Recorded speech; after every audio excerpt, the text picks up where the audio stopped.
Hello बच्चों। तो हमने लास्ट वीडियो में चैप्टर 5 जो कि आपके ग्रामर बुक में है कुछ टॉपिक का डिस्कशन किया था।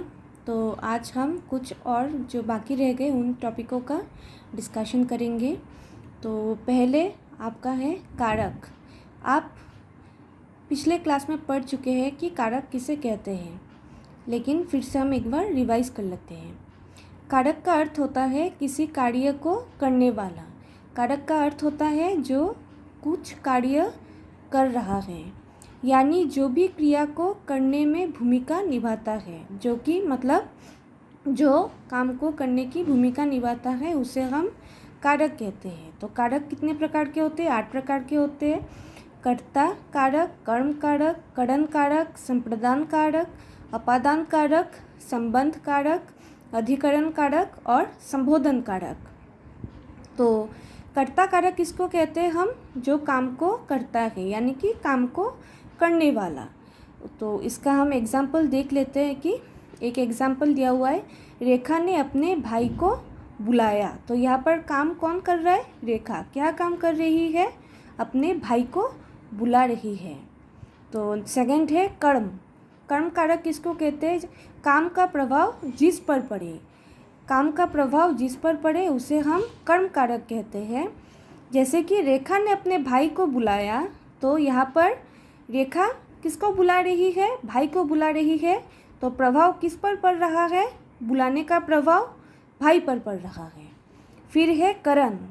करण जिस साधन से काम किया जाए, ठीक है, उसे हम करण कारक कहते हैं। फिर है संप्रदान, जिसके लिए काम किया जाए उसको हम संप्रदान कारक कहते हैं। जैसे कि गाय के लिए घास लाया। किसके लिए लाया? गाय के लिए लाया, तो इसको हम संप्रदान कारक कहेंगे। अपादान कारक, किसी से अलग होना, दूरी, तुलना करना। तो एक एग्जाम्पल है, उसके हाथ से कलम गिर गई। तो हाथ क्या हो गया? हाथ से अलग हो रहा है। कौन अलग हो रहा है? कलम, यानी कि हाथ और कलम। हाथ हो गया अलग होना, कलम हो गया दूरी। संबंध। संबंध कारक क्या होता है? दो शब्दों के बीच जो संबंध बनाता है। जैसे कि ये पेंसिल भी मेरी है। तो यहाँ पर अगर हमने क्वेश्चन किया कि ये पेंसिल किसकी है, तो आंसर क्या आएगा? मेरी। तो यहाँ पर संबंध बता रहा है। फिर है अधिकरण। अधिकरण क्या होता है? जिस पर या जिसमें कोई वस्तु हो।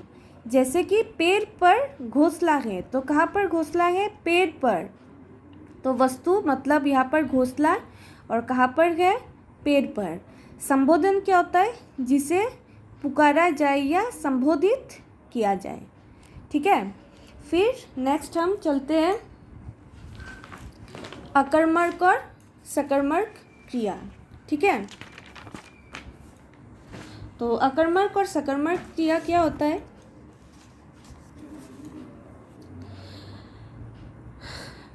वाक्य की क्रिया से क्या पूछने पर उत्तर की अपेक्षा या संभावना होने पर सकर्मक क्रिया होती है। यानी कि अगर हमने कुछ क्वेश्चन पूछा तो उसमें से जो उत्तर आता है उसे हम सकर्मक क्रिया कहते हैं। कर्म का वाक्य में दिखाई देना आवश्यक नहीं है, अन्यथा अकर्मक होगा। जैसे कि एग्जाम्पल दिया हुआ है, अध्यापक ने प्रस्ताव पढ़ा। तो अगर हमने क्वेश्चन पूछा कि क्या पढ़ा, तो आंसर क्या होगा? प्रस्ताव। तो यहाँ पर कर्म उपस्थित है। कर्म यहाँ पर उपस्थित है, इसलिए यह सकर्मक क्रिया है। फिर क्या है? नेक्स्ट है जैसे है श्रोता हंसे। तो यहाँ पर अगर हमने पूछा कि क्या हंसे, तो यहाँ कर्म अपेक्षित नहीं है, इसलिए ये अकर्मक है। यानी कि अगर क्वेश्चन पूछने पर आंसर आए, जवाब आए, तो उसको हम सकर्मक क्रिया कहेंगे, और जिस क्वेश्चन को पूछने पर आंसर ना आए उसको हम अकर्मक क्रिया कहेंगे। तो अकर्मक क्रिया का सकर्मक में प्रयोग। वाक्य में अकर्मक क्रिया के साथ उसी क्रिया से निष्पन्न या सजातीय कर्म हो तो उसे अकर्मक क्रिया या सकर्मक कहेंगे। जैसे कि शीला अपना ही रोना या दुकरा रोती है। तो यहाँ पर दुकरा क्या है? कर्म है। ठीक है। फिर नेक्स्ट हम पढ़ते हैं मूल क्रिया और रंजक क्रिया। तो मूल क्रिया क्या होता है? मूल क्रिया कोशीय अर्थ देती है और सहायक क्रिया काल, वाच्य आदि सूचित करती है। तो सहायक क्रिया को हम रंजक क्रिया भी कहते हैं। जैसे हम पढ़ रहे हैं, तो यहाँ पर मुख्य क्रिया क्या हो गया? मुख्य क्रिया हो गया पढ़ना, और सहायक क्रिया क्या हो गया? रहे हैं। तो मुख्य क्रिया आपको समझ में आ गया। मुख्य क्रिया वो होता है जो कोशीय अर्थ देती है, और सहायक क्रिया काल, वाच्य आदि सूचित करती है। यानी कि पढ़ रहे हैं मतलब हम पढ़ रहे हैं, ये पढ़ना हो गया क्या? मूल क्रिया, और रहे हैं हो गया सहायक क्रिया, या सहायक क्रिया को रंजक क्रिया भी हम कहते हैं। ठीक है। फिर नेक्स्ट है आपका काल। तो काल क्या होता है? आप पढ़ चुके हैं। काल होता है क्रिया के होने का समय बताता है। काल क्या होता है? क्रिया के होने का समय बताता है, उसे हम काल कहते हैं।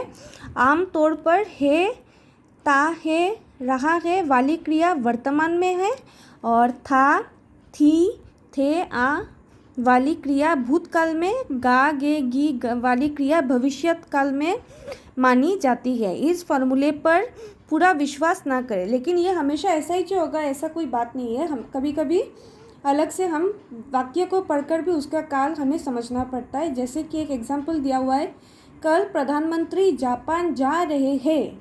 तो ये भविष्यत काल हो गया। क्यों भविष्यत काल को हो गया? क्योंकि वो जाएंगे, जा रहे हैं मतलब वर्तमान होना था ना, यहाँ पर जा रहे हैं, लेकिन भविष्यत हुआ। लेकिन मतलब क्या है? अभी तक वो गए नहीं है। भविष्यत मतलब जाएंगे। ठीक है। फिर नेक्स्ट है आपका क्या? वाच्य। तो वाच्य क्या होता है? वाच्य को हम इंग्लिश में कहते हैं क्या? वॉइस। वाच्य को क्या कहते हैं? वॉइस।